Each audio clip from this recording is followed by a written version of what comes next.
Madagascar traverse depuis plusieurs semaines une période de grande instabilité politique et sociale.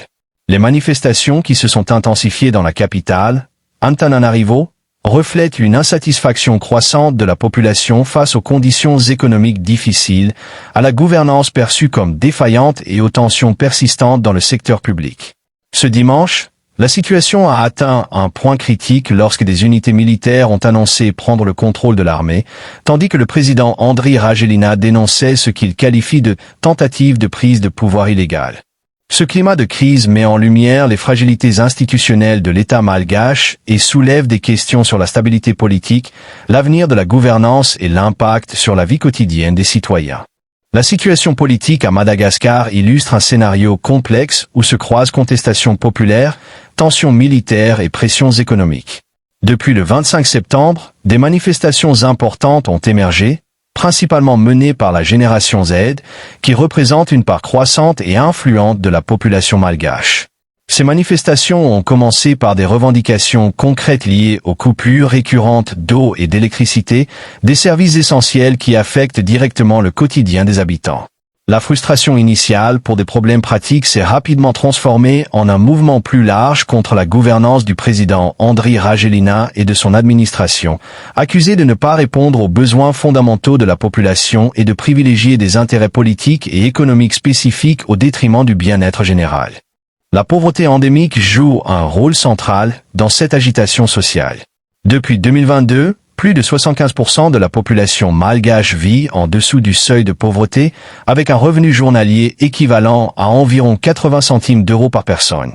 Cette situation crée un terreau fertile pour la contestation, car les citoyens ressentent quotidiennement l'impact de l'insuffisance des infrastructures, du manque d'accès aux services de base et de l'inflation qui érode encore davantage leur pouvoir d'achat. Je pense que ça va ramener un nouveau souffle pour les jeunes. Avec la prise de conscience des militaires, ça pourrait engendrer plus de monde, raviver plus la flamme pour la révolution, étant donné que depuis le début, c'est la revendication pour l'eau et l'électricité, mais c'est juste une apparence en fait, parce que c'est plus profond que ça. Donc le ralliement des militaires sur cette... Ce contexte, toute défaillance du gouvernement est amplifiée par l'urgence économique et les frustrations s'accumulaient. La dimension militaire de la crise a été particulièrement significative ce dimanche. Une unité militaire a annoncé publiquement avoir pris le contrôle total de l'armée, en particulier du corps d'armée des personnels et des services administratifs et techniques, CAPSAT, et a nommé le général Demosthène Pikula à la tête de l'armée, poste resté vacant depuis que l'ancien chef avait été nommé ministre des Forces armées. Cette intervention militaire intervient à un moment critique et peut être perçue comme une réponse directe aux manifestations antigouvernementales, certaines unités ayant rejoint la population dans les rues, appelant les forces armées à désobéir aux ordres de l'exécutif.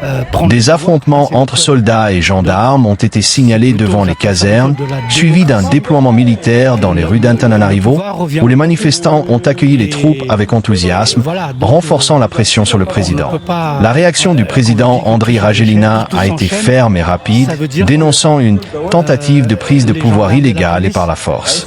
Ces déclarations reflètent la gravité de la situation et la menace que représente ce contrôle partiel de l'armée pour l'autorité de l'exécutif. Une telle dynamique expose Madagascar à un risque élevé de crise institutionnelle, où la légitimité du pouvoir exécutif est remise en question, tandis que l'armée joue un rôle ambigu dans la protection de l'État et la gestion de la contestation sociale. Ils seront vraiment aux côtés des peuples malagasy parce qu'ils en ont besoin. C'est une avancée. Pour moi, il y a des bons. Je ne peux pas dire pour l'instant c'est un coup d'État, mais des fois il y a des bons coups d'État. Il y a des bons coups d'État. Et là, je pense que c'est le bon là, c'est le bon moment. Et voilà donc pour la situation se Cette renverse. suspension illustre les perturbations importantes dans les transports aériens et souligne le climat d'incertitude pour les voyageurs et les acteurs économiques internationaux. Les perturbations dans l'aéroport de la capitale, avec des retards ou des annulations de vols vers les Seychelles, Dubaï et l'île de la Réunion, montrent que la... Je l'ai dit et je le répète, ce n'est pas un problème de personne qui sera ministre, pas ministre, etc., premier ministre, ou je ne sais quoi. C'est un problème de projet d'orientation.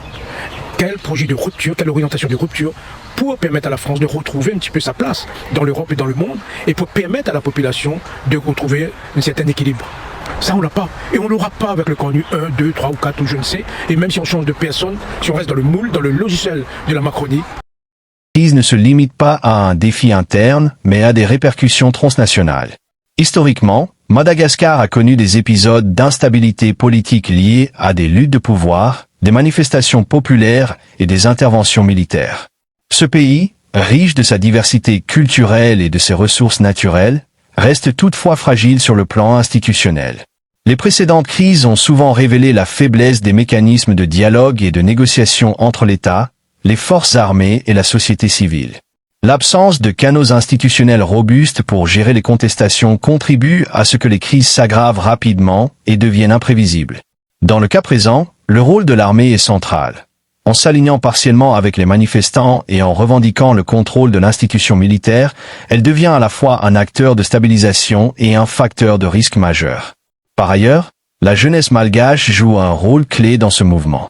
La génération Z, née à l'ère numérique et très active sur les réseaux sociaux, a pu mobiliser rapidement des milliers de personnes, accentuant l'ampleur des manifestations.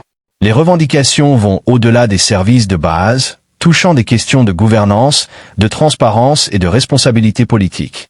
Cette génération n'hésite pas à confronter les autorités et à réclamer des changements structurels, ce qui transforme ce mouvement en un phénomène social profond et potentiellement durable. Sur le plan économique, la crise a un impact direct. L'instabilité politique génère un climat d'incertitude pour les investisseurs, les entreprises et les acteurs du commerce international. Madagascar, les perturbations dans la circulation des biens, comme les annulations de vols, la combinaison de la pression sociale, de l'intervention militaire et de compromettre la circulation des biens pourrait ainsi accentuer les la combinaison de la pression sociale, de l'intervention militaire et de l'incertitude économique pourrait ainsi accentuer les souligne l'importance de trouver des solutions aux besoins de sa population et à stabiliser sa gouvernance. Le dialogue entre le gouvernement, cette crise souligne l'importance de trouver des solutions civiles et cruciales pour éviter une escalade violente. Le dialogue entre l'expérience des précédentes forces armées montre que les représentants de la société civile, la médiation et la transparence dans la gestion des revendications. L'expérience des précédentes crises pour restaurer la confiance entre les citoyens. La médiation et la transparence dans la situation politique à Madagascar sont aujourd'hui caractérisées la confiance entre les citoyens et un risque élevé de tensions sociales. La situation politique à Madagascar, les manifestations